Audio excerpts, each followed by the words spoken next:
in the parking lot, DRM935L. So if that's your car, I suggest sitting on it. There we go, we found the gentleman already. So yeah, tonight's talk's going to be by Ronja Haring. So she's going to be chatting about wild dogs, particularly outside of protected areas, some of the threats they face and some of the solutions that have been found in order dealing with conflict with people in particular. But before we start, firstly, just a big thanks to Thirsty Giraffe as always for hosting us and giving the chance to kind of add the talks here. Nice round of applause for them. And then also for Painted Dog TV for coming out here and filming this. So if anybody wants to share these talks afterwards, that'll be on YouTube tomorrow, or probably by tomorrow afternoon. Don't want to be too much pressure on them, but it'll be on there shortly. So nice to share it with friends and family and anybody that can't be there. But yeah, just one last thing from Thirsty Giraffe's side. When we finish the talk, if everybody could just give them about 10 minutes just to kind of clear the room here so that they can just get tables and everything back in here. I'm sure a lot of people are going to stick around for dinner afterwards, so just give them an opportunity to set up and not run and trip over everybody in the process. Thanks so much. So yeah, without further ado, Ronja, off to you.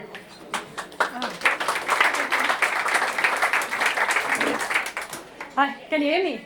I'm not sure if I can talk as loud as John can, but I will try. So as you saw, my name is Ronja, but I'm not working alone on the wild dogs. So Grant Beverly is also doing a lot of work. But yeah, today's presentation is going to be about the conservation of wild dogs outside of the protected areas. And before we dive right in, I just want to start with something what makes the wild dogs unique. Like, why should we protect them? Why is it so important? And when we look at the scientific name, we already... Can you turn the volume up a bit? Up. Hold it closer. Is that better? There we go. Okay, so what makes a wild dog unique? That's what we were talking about now. The scientific name, when you look at it, it already gives you an idea.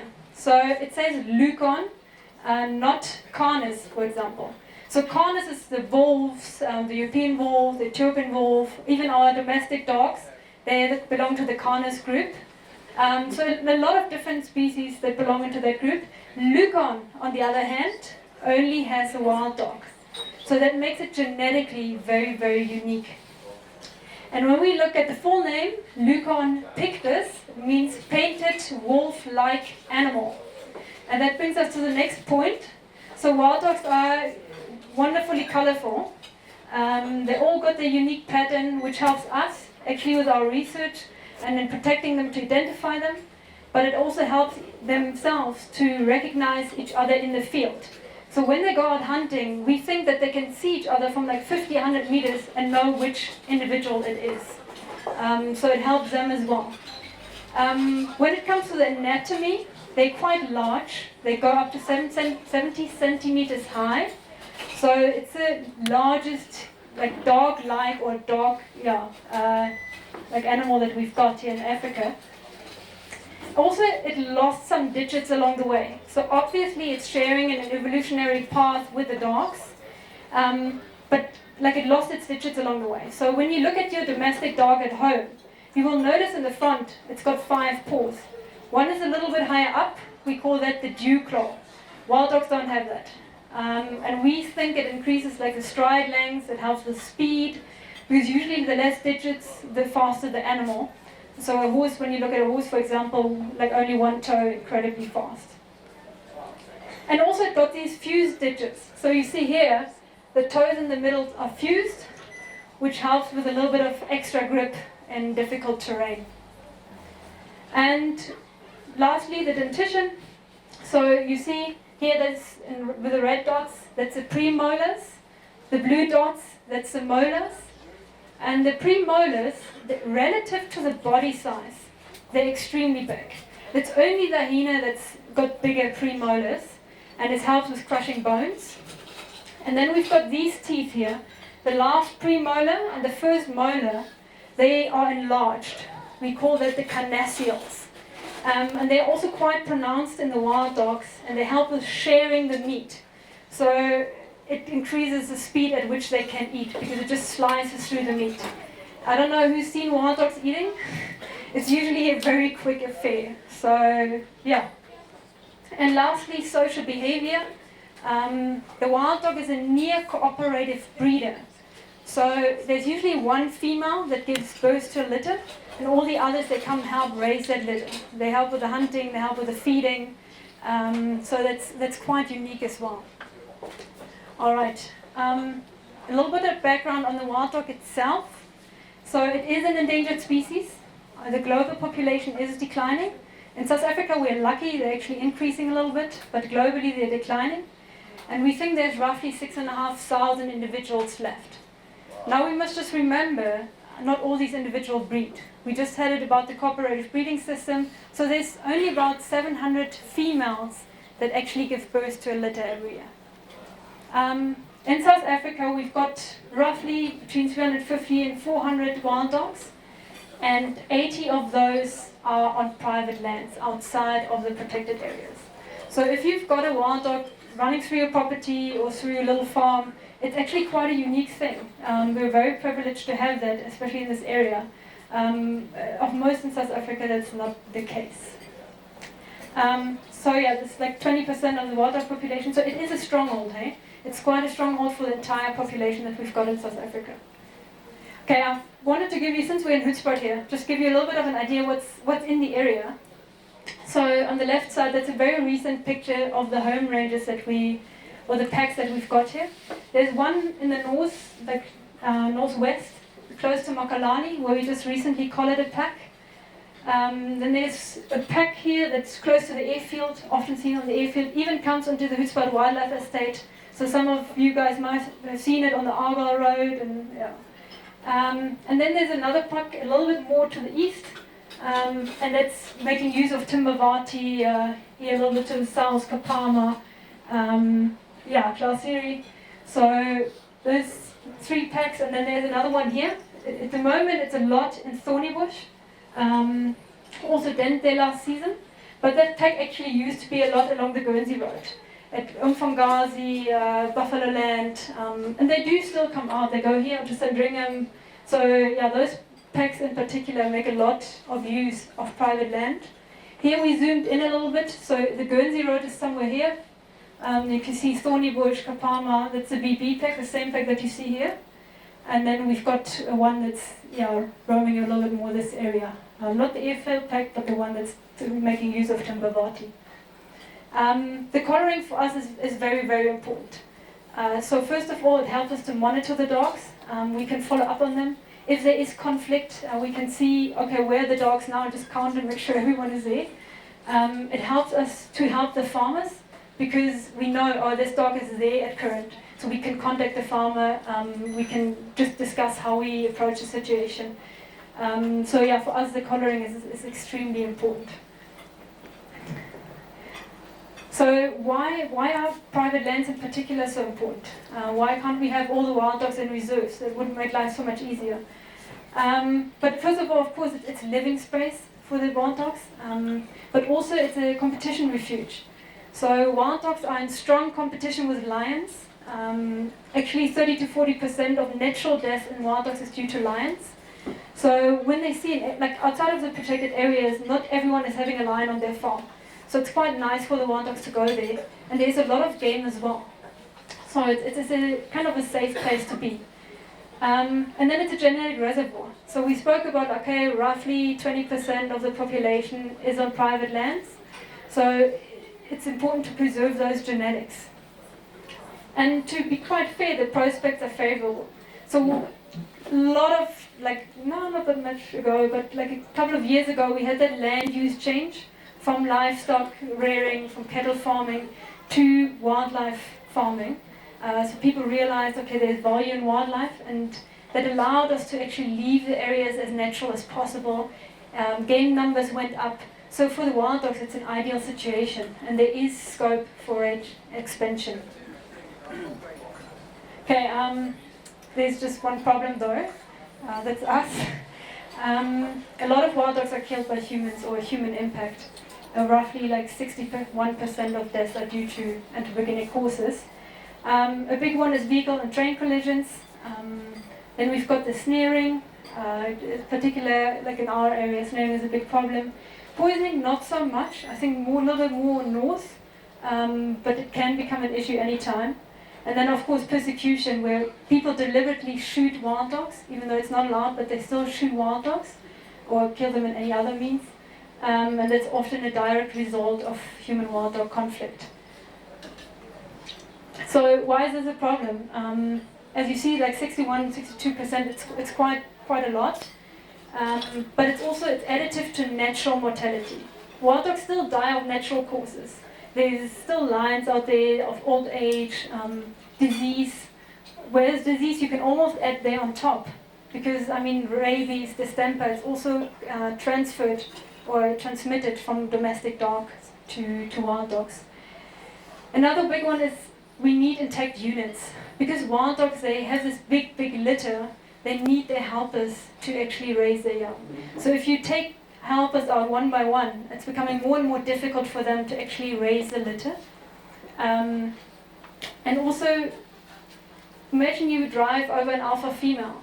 What happens to the pack? The pack often disintegrates. So they disintegrate and disperse and no breeding is taking place. So even if you kill one animal, it can actually have a huge impact on the entire group. And the last one, ecological traps is a little bit of a fancy term, but it just simply means, so if the wild dogs have these favorable conditions outside of the protected area, they're drawn to that. They want to go there because that's where the game is. There's no predators that kill them. So it's very attractive, and they come there, and then they get shot because they can't judge that anthropogenic risk that emanates from us. So, and then the next pack comes past, and it's like, oh, this is free, awesome. That looks like the perfect place to be. And then we create something like a sinkhole.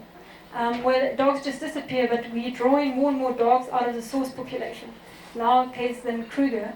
So actually what we do out here has a huge impact on what's happening in Kruger. Okay, there's a couple of misconceptions that play into that human-wild dog conflict. One of them is wild dogs are cruel. And yes, it looks very cruel when they make a kill. There's a lot of blood, there's a lot of excitement, there's a lot of noise. But to be quite fair, chases are usually quite short. Yes, wild dogs are endurance runners. They can chase for a long time. But the average chase is around about 840 meters. If they haven't gotten the prey by then they do something else. And when they get to the prey, they disembowel it, and it dies very quickly of blood loss. So it's a lot more humane, if you want to say it that way, than compared to what the cats do. Where they like chew on the prey a little bit, and it gets a little bit of air in again, and then they start suffocating again. So it's actually a fast way to die, if you want to see it that way. The next one is, and I've heard that often, wild dogs are a danger to humans. There has been no report of wild dogs ever injuring or killing a person that were wild dogs. I'm never saying never, but like, yeah, you would be the first one. So, and the last one is a big one for game farmers. Wild dogs disrupt game herds and make game more skittish. I've heard that a million times, I think.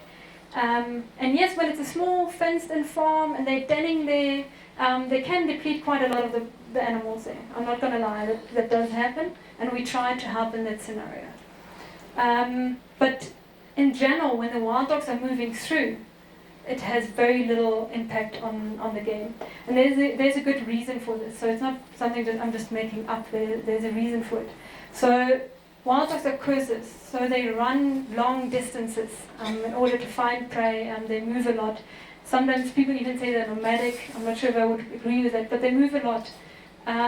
Whereas, for example, lions, they ambush predators. They're territorial. They have their spots that they favor.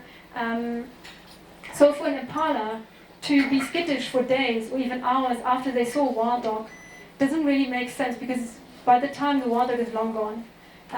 With lions on the other side, it might be a little bit more skittish for quite a while, because it knows that ambush predator is still around and I won't be able to see it because it's an ambush predator and it sticks to that spot. And they've done research with it, and it's actually scientifically proven that it is that way. Okay, benefits of wild dogs, having wild dogs around.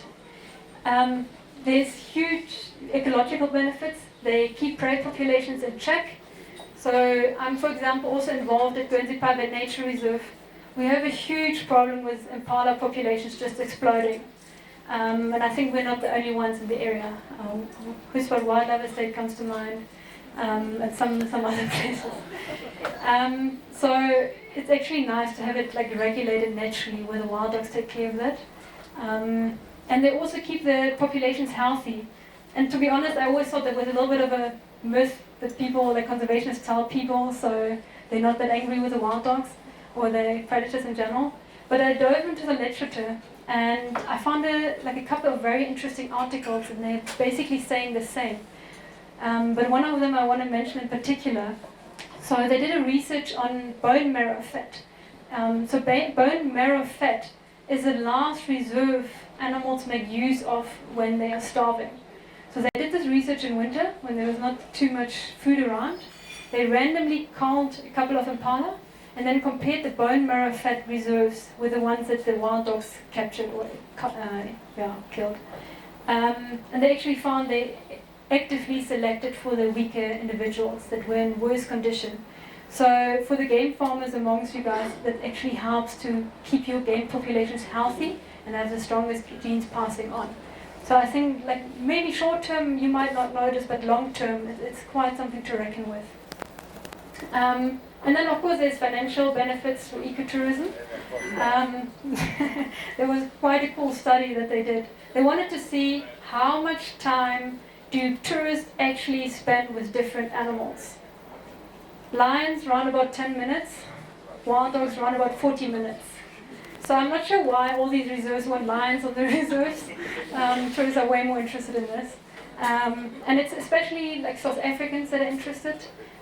Those ones that have got a little bit more experience, that don't only want to see elephants, and also the international tourists. I've got so many people that have approached me, it's like, Ronja, where can I see wild dogs? Where can I see wild dogs? You never get to see them anywhere. And since we are in that privileged position here that we have the wild dogs around, why not make use of it? And because they are so rare, they're such stunning animals, there's a very high willingness to pay people to pay to see them.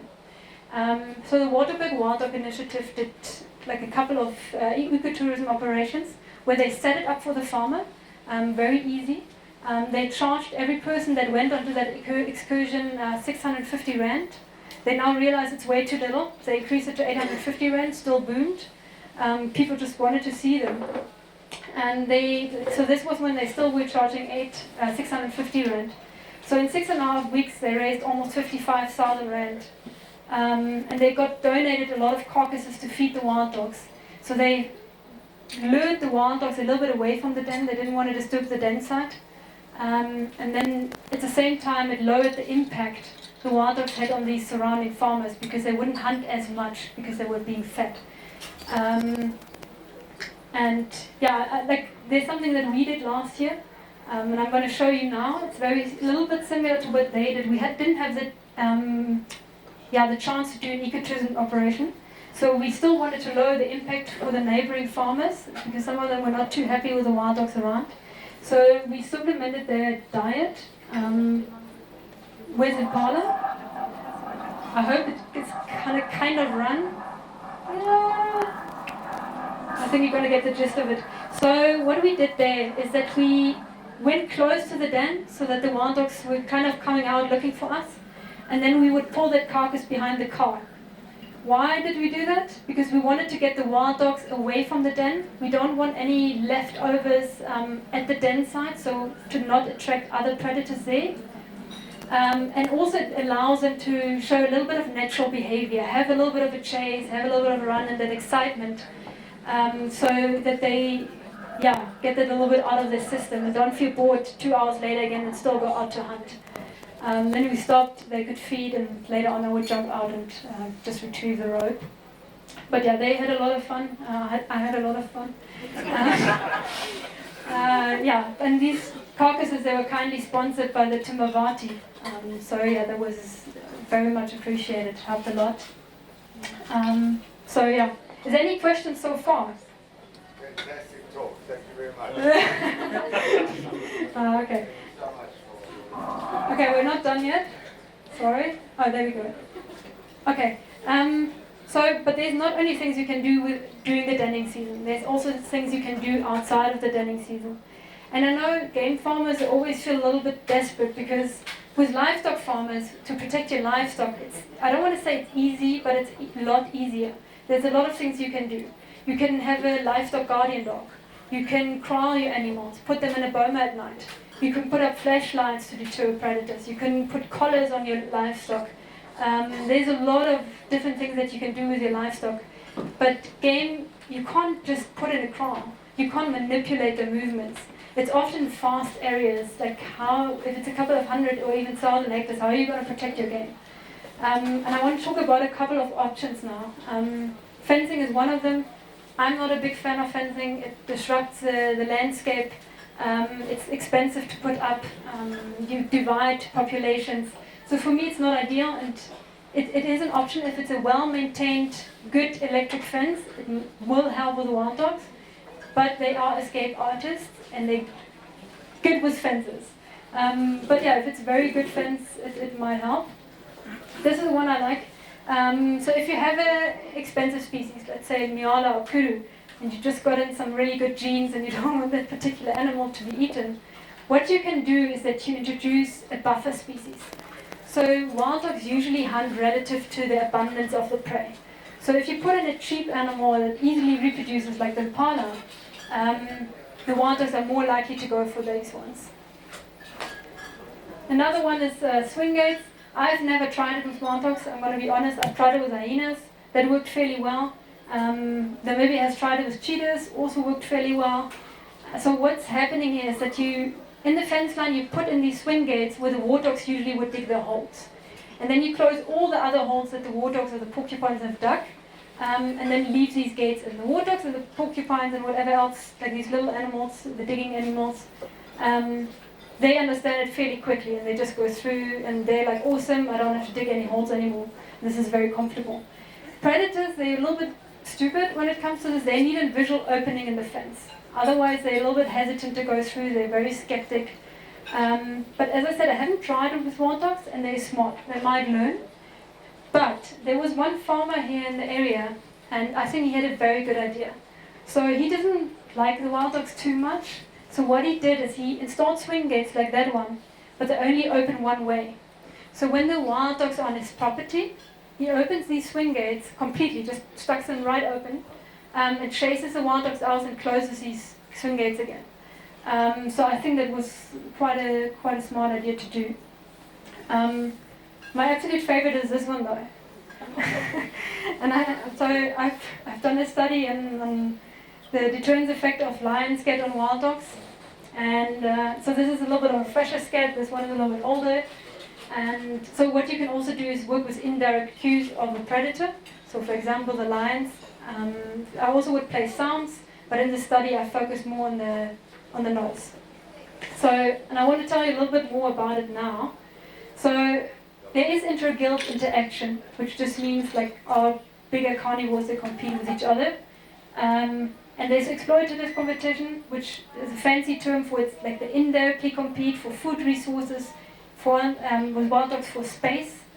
And then there's interference competition, so where animals directly interact with each other. And with lions and wild dogs, that's often very aggressive. And wild dogs are not particularly keen on finding the lions, or seeing the lions around. So they often avoid areas where lions are, or they completely displaced from areas where lions are abundant. A nice example is where they tried to reintroduce wild dogs into a tough shop. They tried that a couple of times. They got smarter every time, but so what happened was they introduced wild dogs who were naive to lions. They've never seen a lion before. And the lions, when they heard these wild dog sounds, they started running. So they actively hunted the wild dogs down. And since the wild dogs were not particularly clever about this, it didn't end well. So it's not only that when they come across a lion, we'll say, okay, that looks like a snack. They actively will go when they hear the noises of the wild dogs. So this is how heavy this competition is. So for the wild dog, says like the best way to avoid the predation is to avoid the predator. So they don't want to see the lion because that may already be too late. There's probably 5 more in the bushes around them. So what they do is they use their nose, they use their ears to avoid these animals. And as I said, like we focused on the olfaction part of it.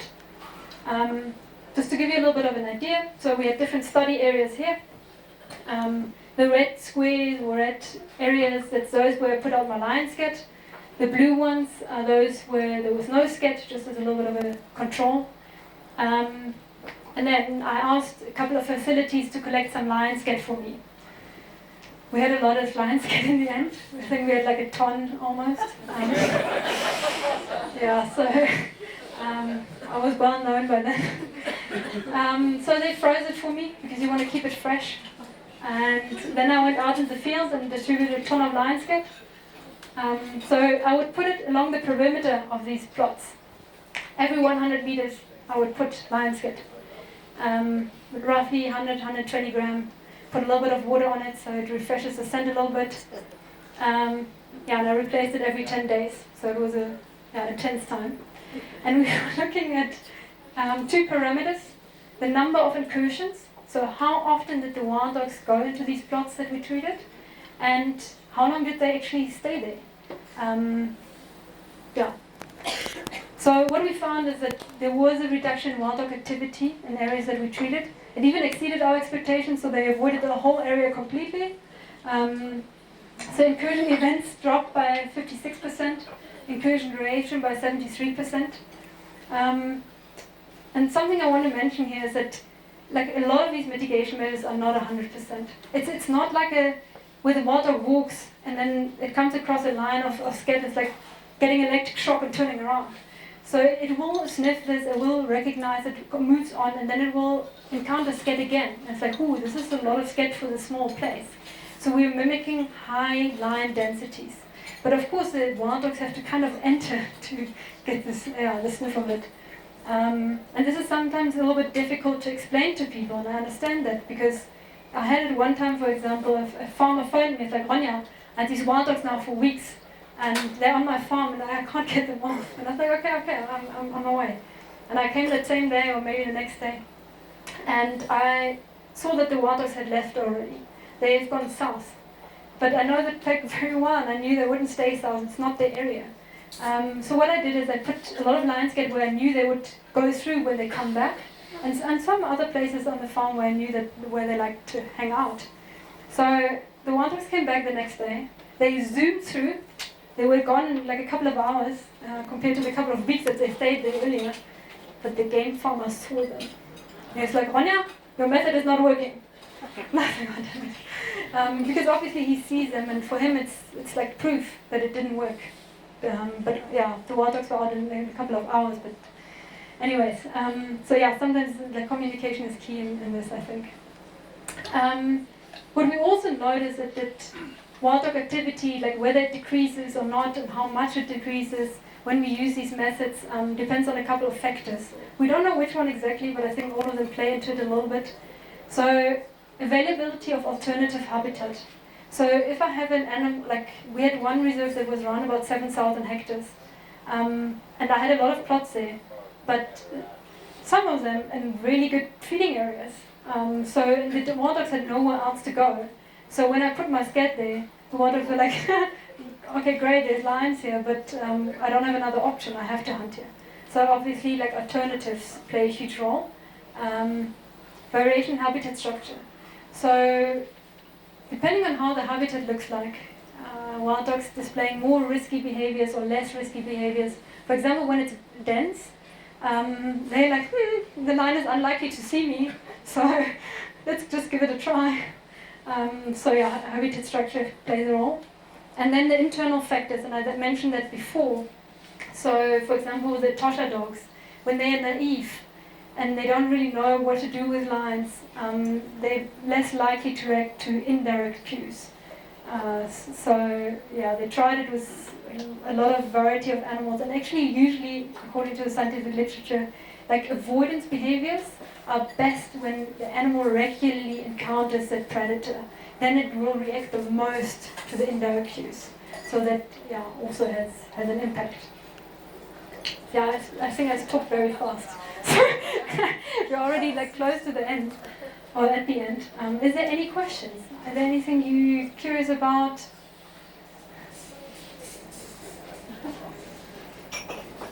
Okay, I see there in the back. Do you find when you put these gas out, does it affect other animals in the area? You know, if you're obviously putting lion scats in the area, do they also take quickly? Or? So you're asking how the other animals react? Yeah. That's a very good question. And I wish I could answer that in more detail. But the thing is like this, wild dogs and lions have a very unique relationship. Wild dogs react very strong to the presence of lions. It's not always the case with other animals. So for example, hyenas are known to follow lions around. Leopard are not really fussed by lions. Cheetahs are, but they more avoid lions on a like short temporal scale. Not really that they avoid an area completely because there's lions. And I think like we're lucky that we can take that to our advantage, that this reaction is so strong. And yeah, work it in our methods. But I don't think the other species would react that strongly to lion. I think it's very unique to that relationship between wild dogs and lions. Okay, John, you had a question as well? I was just wondering, do you find there's much of a difference in the home range size between protected areas and outside, sort of game farming areas? Because I remember Derek had a pack collared up in the Limpopo Valley that he said was absolutely massive in terms of the extent that they were moving, but they were mostly outside of formerly protected areas. Is that sort of something you see in general, or is just pot luck for that pack? It depends. From like what I've experienced is that it depends a lot on pack size. So bigger packs, in my feeling, tend to move a little bit like larger areas. That one pack in the Classuri was almost close to 30 animals, and they move massive distances. For me, I was quite surprised how small the home ranges were of those packs that are like in our little fragmented space there, and that's Guernsey and Hoedspruit. So I'm sure there is a difference. I feel like the ones in protected areas actually move more, but it might be different in the Waterberg. I'm not really sure how the farms are structured in the Waterberg and why they move so much more there. I guess it also depends on resources, what resources are available. Our game stocking densities in this area are very high, so I think that might be a reason why they don't move that much. Whereas in the Waterberg, I think game might be a little bit more scarce. Yeah. Okay. Other questions? Okay, there. Many years ago, we were involved in Pielansberg and Mitigation Game Reserve, and the wild dogs there seem to have a habit of using the fences to kill game. In other words, chasing them onto the fence. Is that unique to them there, or does it happen in this area as well? So that gentleman was saying that wild dogs make use of fences, and yes, they do that in a couple of places. It's just an easy way for them to actually catch bigger prey. So they did a study on that, and they realized, okay, the prey that they're capturing is a lot bigger to what they would normally catch. And of course, it can cause a little bit of issues because we've got small game farms that are having high value species that would not usually be taken by wild dogs in a natural system. But all of a sudden, they capture this big male kudu, and you're like, "Who? This is unusual," or waterbuck, or whatever. So yeah, that's actually something that's contributing to human-wild dog conflict as well. Very good point, yeah. Yes? So what is their diet? It depends on the area, but usually medium-sized antelopes. So in this area it's a lot of impala, sometimes nyala, sometimes kudu, but it's mostly like a large proportion is impala. And in the Waterberg, I think, if I remember correctly, it was more like bushbuck and those animals. But it's a little bit smaller to what lions hunt, so they don't really compete for the same food sources for space though. Maybe close to what a leopard would hunt, yeah.